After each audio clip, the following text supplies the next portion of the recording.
This video isn't for people who don't know they're trapped. It's for the ones who already know. The ones who could explain the whole thing to you right now. The system, the cycle, the illusion of it.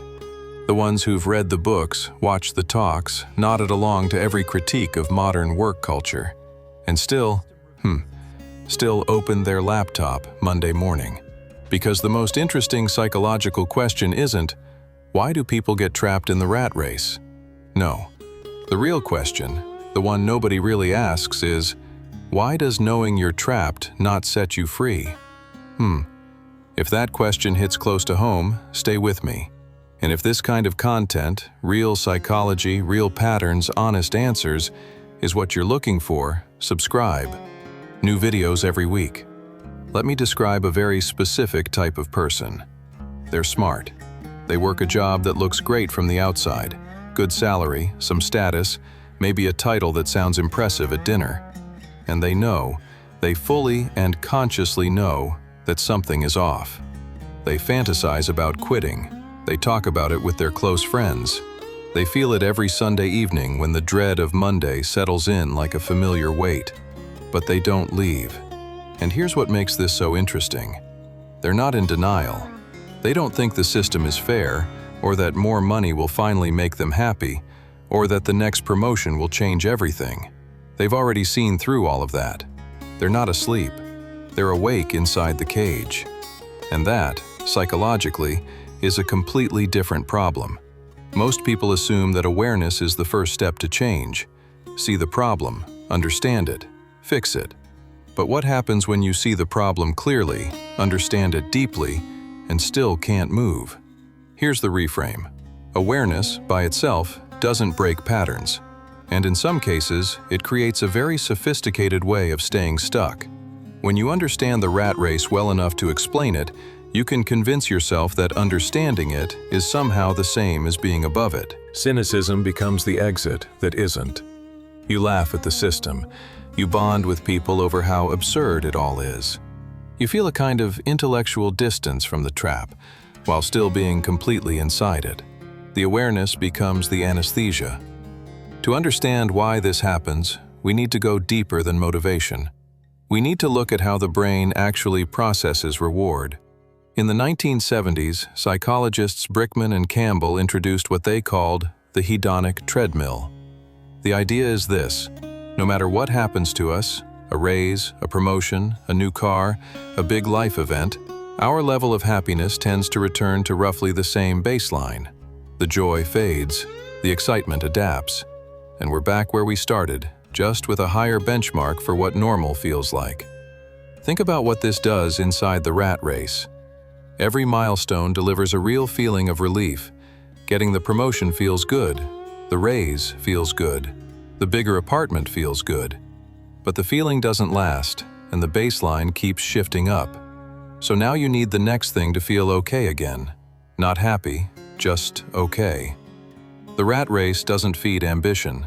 It feeds tolerance. And the person who knows this, who has watched themselves go through this cycle multiple times, faces something particularly painful. They can see the treadmill, feel its mechanism in their own body, and still be running on it. Because the alternative, standing still, feels worse in the short term. Now add something else on top of that. The architecture of modern work is specifically designed to make leaving feel irrational. Psychologists and career researchers call it the golden handcuffs effect. It's when the financial rewards, the benefits, the stock options, the bonuses, all of it, create a situation where staying makes sense on paper, even when it's slowly destroying you on the inside. And the trap is subtle. It's not that the company is forcing you to stay, it's that they've structured your compensation so that leaving means losing something real. Unvested stock, deferred bonuses, a pension you're 3 years away from accessing, health insurance tied to employment. You're not held by a lock, you're held by a spreadsheet. One psychologist described it as a gilded cage, beautiful on the outside, still a prison. And the insidious part is that from the outside, and even to yourself, everything looks fine. You look successful.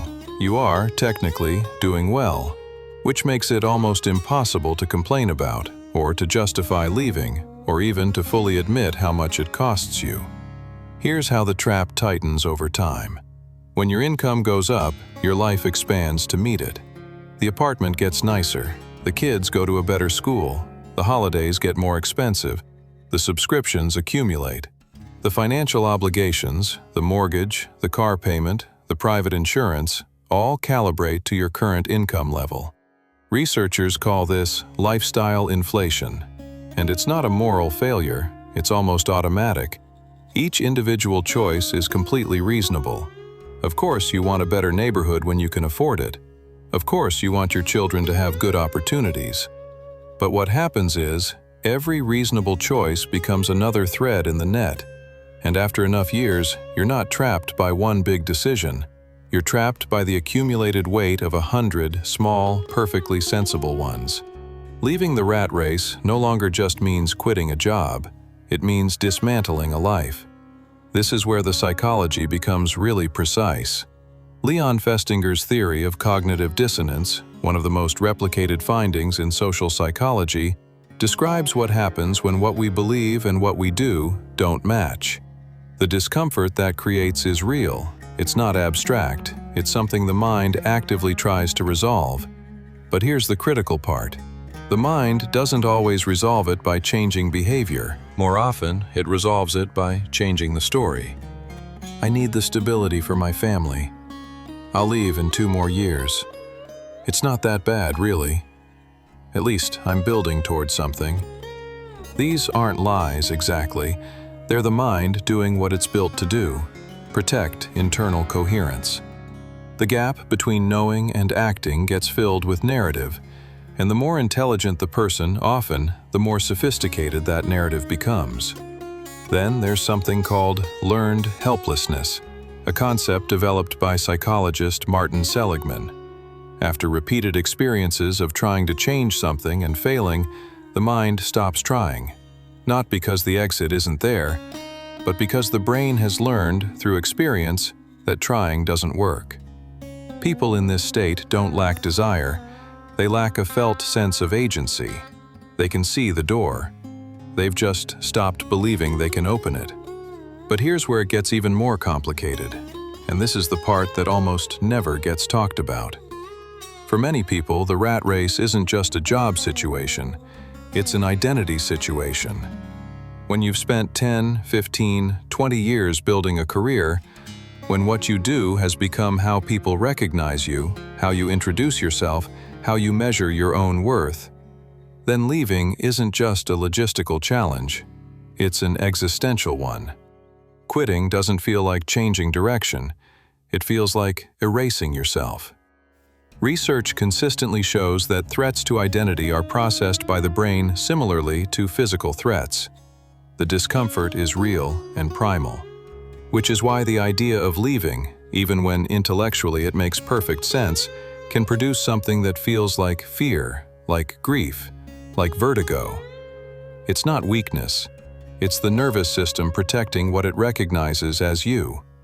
And this is why the same person can understand every single mechanism keeping them in place, explain it clearly, teach it to others, and still feel paralyzed when it comes to actually moving. Knowing the name of the cage doesn't dissolve the cage. There's one more thing, and it might be the most painful part of this whole picture. The sharpest suffering for people who are consciously trapped in the rat race isn't about their present. It's about a future that isn't happening. Somewhere in their mind, there's an alternate version of their life, the path they didn't take, the version of themselves that made a different choice, lived differently, felt more like themselves. That version is always there, not as a memory, but as a ghost. A quiet, persistent presence that doesn't accuse, just reminds. Psychologists call this anticipatory regret, the grief for a future you can see slipping away in real time. Not something you lost in the past, something you're watching yourself not choose, day after day. This is what really corrodes people from the inside. Not the job itself, not even the exhaustion, but the slow and steady awareness that time is passing and the life they imagined for themselves is not happening. and that they, fully conscious, are the ones allowing it. That's a specific kind of suffering, and it deserves to be named clearly. So here's what all of this adds up to. The rat race isn't just an economic system. It's a psychological one, and it's built, whether intentionally or not, to survive your awareness of it. The hedonic treadmill keeps you chasing. The golden handcuffs make leaving feel irrational. Lifestyle inflation raises the cost of exit every year. Cognitive dissonance fills the gap between knowing and acting with comfortable stories. Learned helplessness quietly kills the sense that change is even possible. And identity fusion makes the whole thing feel like it's not just a career, it's you. The people who understand all of this and still can't move aren't weak. They're not hypocrites. They're not failures. They're navigating one of the most sophisticated psychological traps ever built. One that was specifically designed to be comfortable enough to stay in and costly enough to make leaving feel like recklessness. The question was never whether you can see the cage.